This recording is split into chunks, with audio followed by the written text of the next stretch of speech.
Hi guys, my name is DirtySystem725, or Royce, and I'd just like to say really quickly, thank you Cinema 4D Toots, or Justin, for allowing me to upload this to his channel.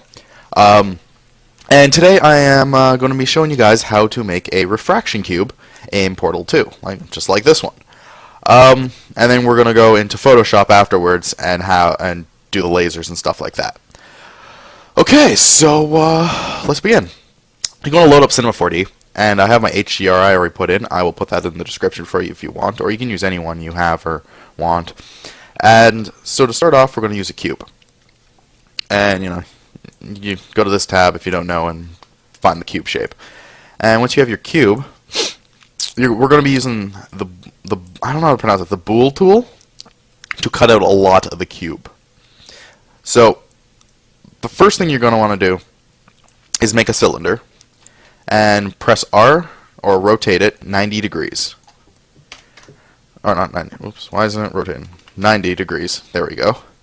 So it's laying flat, like this.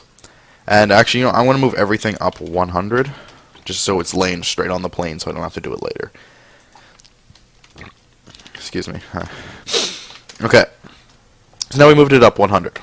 And now we're going to take the cylinder and make it a nice size. I'm not really sure. I think I'm going to make it about 160. And, yeah, and then the length doesn't really matter. It can be any length, as long as it's not smaller than the box. It just has to be a little bit larger than the box. Now you're going to want to, you're going to make the rotation segments as large as your computer can handle. So I'm going to put it about 150. It can handle more, I just don't want to do more. And then you're going to want to hit C on your keyboard to make it editable. And then you're going to want to drag one down, like press Control and bring one down, and then you're going to want to rotate that 90 degrees horizontally. So then you have two of them there, and you want to bring this last one and pretty much just reset it back to normal position, its starting position. And there we go. Then we have this weird looking cube, and you're wondering, how is this going to turn into a refraction cube? Well, wait, there's more. First, what you're going to do actually with the cube, I forgot, is you want to go to the cube and go to fillet, and you're going to want to put the subdivision down to 1 and the radius down to about 16, even 13, I think. Yeah, 13 is a nicer one. You want to put it down to about 13. And now it actually makes me want to fix these for a second. If their sizing is not right, like I have right now, you're going to want to just highlight all of them and then go to the resize tool, and then off of it you can just resize it by just dragging forward and back until you get a nice size you want. The sizing really isn't that big of an issue. And once you have the size you like, then you want to highlight all of them and press connect and delete, which makes this all one single object. Now what you're going to want to do is go to the bool tool and bring that in. And pretty much what the bool tool does is you put the top one is the object you're going to have, and the bottom one is what's ever going to be cut out of it. So as you can see now, we have holes, and these things the in middle will go away in a minute after we do a little bit to it. So we have all these bad looking lines and everything. We don't want that for later. So on the bool tool, you're going to want to go to hide new edges and create a fong, or however you pronounce that, breaks on intersection. And it'll get rid of all those ugly things and make a more smoother selection. Then you're going to click on the bool tool and hit C. This will turn it into a null object and make your cube editable, and it will make it a final. What you do is you just want to pull your cube out and delete the bool tool with the old thing, and now you have a box with holes in it. Now you're going to want to do that again, but with rectangles. So you make another cube, move it up 100, so it's sitting right inside that cube. And then you're going to want to hit these orange tabs to resize it till once again it's bigger than the box. No, not height. And then you're just going to want to, excuse me, sorry, say breakfast, so well, gassy. You want to resize it so you can get have, look good. I can't think of the word at the moment. And then you're just going to want to what's it called? Control to bring it down. That's how you duplicate items.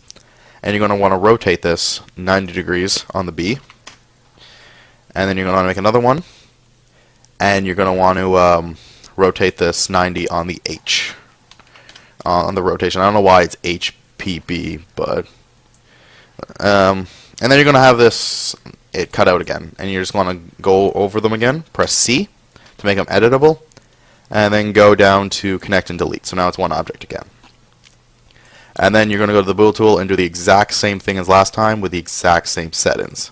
So the hide new edges and create fong. Now you can see it's all cut out and everything, and it looks cool. And then you're just going to hit C on your keyboard again to make it a null object, pull out the cube, and now you have your basic outer cube. Just using this for a reference. Okay. Now you're going to want to make another cube underneath that, and this is going to be your inner layer. So we can name this one outer.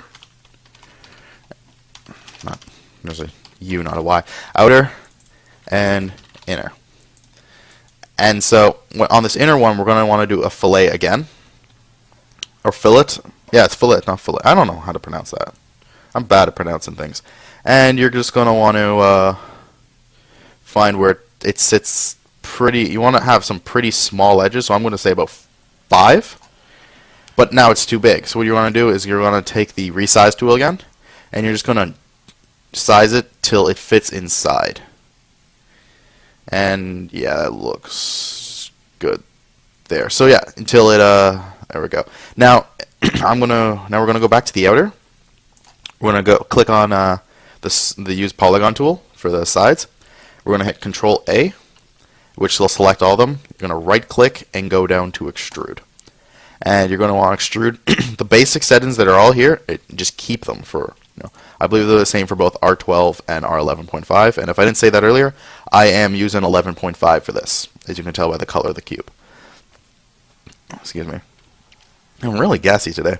And so you can see there's gaps there. So you're just going to go back to the inner and just change it until it just goes away there. So now you can see it looks nice. One cool thing, if you press Control or Shift V and go to shading and grand shading lines, it uses a little bit more memory on this, and it might, if you have a lot of objects, might leg it up, but you can see your edges much easier. So now that we have this thing, it's starting to look like actually a companion cube, and I'm working on how to make one of those. So next you're going to want to do is create another cylinder. So you're pretty much just using cylinders and cubes on this entire thing. And move it all up 100. And what? Oh, sorry. You have to go back onto the use model tool when you want to go back to edit and stuff and positions. And you're going to want to do the exact same thing you do with the first one. Make it go 90 on the B, and then make it go out. But this time, you're going to make it a little bit smaller till about there. Or so that's going to be cut out, and just put. Oh, sorry. You can now make this an editable object because it's good. And bring the cylinder down again, and just repeat the same process you did for the first one with the cylinders. And I probably could have kept my old cylinders, but I just Oh no, I couldn't have. Never mind. Disregard that. And then find out. So now you have this, and it's starting to look like a companion cube. And you're going to want to, once again, highlight the 3, select, and then group and delete, and bring your bool tool in. And you want to put the inner inside the bool, and then the cylinders underneath that. You always want to put whatever you want to keep on top. Remember that, because you could run into some problems. And it's always going to be the same default settings, hide new edges, and fong. And then you're just hit C on the keyboard, and you have your inner, cut out. Now, as you can see on the cube, there's these sections where it's all cut out like that. And the reason we did a fillet cap, it makes it much easier to cut it out. So you want to go back to your side selector and just click on, use any one really. You just need to highlight every single edge on each side. And this can take a while, but you just be patient with it. Well, while I'm doing this, you can maybe go down and give it a like if you liked it, or a dislike if you don't like me, and, make me cry. No, I'm kidding, I don't cry. So we're almost done. One more side. And now that we have all these, you just want to hit delete on your keyboard. And that will get rid of all the places where the fillet cap would be. And so you see now we have those edges. Now, now we want to, there's these edges on the side. And so, once again, we're going to get a rectangle. Ooh, surprise, surprise there. And move this back to model edit. And go to 100. So just everything on your y-axis should be 100. And you're just going to want to make this about the same size. It doesn't have to really be. It's not that big of a deal. If it is for you, then that's cool. But for me, it's not really that big of a deal. And then once again, you're just going to want to take this and make 3 of them. And just position them so it's hitting all 6 sides of the cube. And then this one, oh no, Control Z. Excuse me. So now, yep, there we go. We got all these. We got the cross there now, and that's looking pretty cool. And then make editable, and connect and delete. And it's that same stuff again. And the same thing with the bool tool. So this is starting to get, it's a little repetitive, but it gets you a really nice shape. And inner, yep, pull the inner out. Now that we have this inner object thing, what we can do is we can now go back to the model, Control A it, so you select all the sides, and go to extrude again. This time we're going to go negative extrude. I'm going to go to a negative extrude by 2. Never mind. Don't. Oh yeah. Sorry. You're going to do, and you're going to create caps for this.